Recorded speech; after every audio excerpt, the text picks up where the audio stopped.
આપણે બનાવીશું તલની ચીકી. એની માટે મેં એક વાટકી આ ગોળ લીધો છે. મેં જે વાટકી બતાવી એ જ માપથી મેં આ ગોળ લીધો છે. હવે આપણે સિંગમાં જેમ પાયો કર્યો હતો એવી રીતના જ આનો બી આપણે પાયો કરીશું, એ બી ધીમા ગેસે.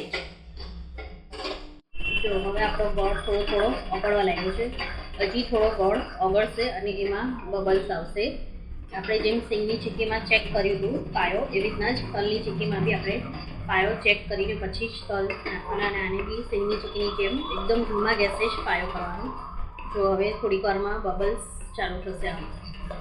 આ પાયો થઈ ગયો છે. જો હવે આ કેવો ગોળ આમ તરત તૂટી જાય છે, એનો મતલબ હવે આપણે આ પાયો રેડી છે. હવે આપણે એમાં એક વાટકી ગોળ લીધો હતો તો આપણે એક વાટકી તલ ઉમેરી દઈશું એમાં, અને બધું ગેસ બંધ કરીને આપણે મિક્સ કરી દઈશું. એક સરસ મિક્સ કરવાનું. આ મેં દેશી ગોળ લીધો છે એટલે થોડો કલર તમને ડાર્ક લાગશે. તમે ઈચ્છો તો વ્હાઈટ ગોળ, ચીકીનો ગોળ બી લઈ શકો છો. આપણે બધી ચીકી આમાં લઈ લીધી છે અને હવે આડની પર આવી રીતના વણીશું. આડની પર વણવાનો એક ફાયદો થાય છે કે આપણે આડની ગોળ ફેરવી શકાય. નીચે હોય તો આપણને ફેરવવાનું સરખું ફાવે નહીં, એટલે આડની હોય તો આડની કેવું કે તમે ચારે બાજુ ફેરવી શકો. તો આડની પર વણો તો વધારે કમ્ફર્ટેબલ રહેશે અને ચીકી પતલી બી થશે સરસ.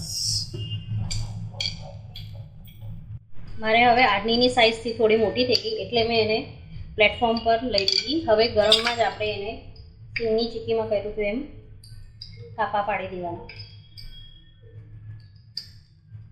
આપણે આમાં કોઈ બી જાતનો સોડા કે કશું જ ઉમેર્યું નથી, તો બી ચીકી આપણી એકદમ સરસ સોફ્ટ થશે. ઘી બી નથી, કશું જ નથી. ચીકી એકદમ સરસ પોચી થશે.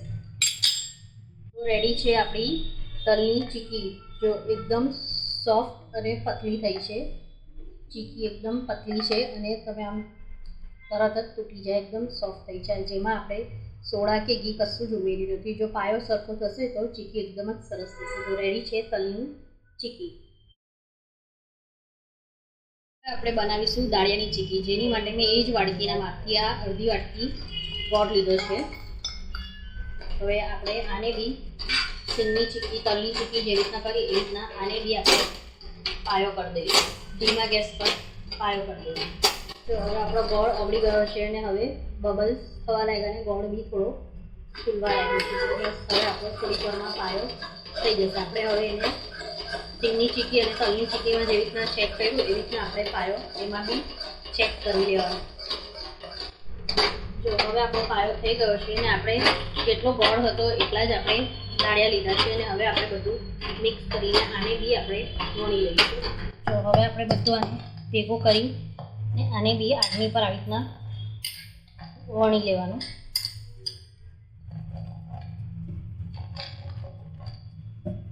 આડની પર વણવાથી કેવું કે તમને ચારે બાજુ એક સરખી વણવાની બી ફાવશે અને ઇઝી રહેશે વણવામાં, અને પતલી બી વણાશે.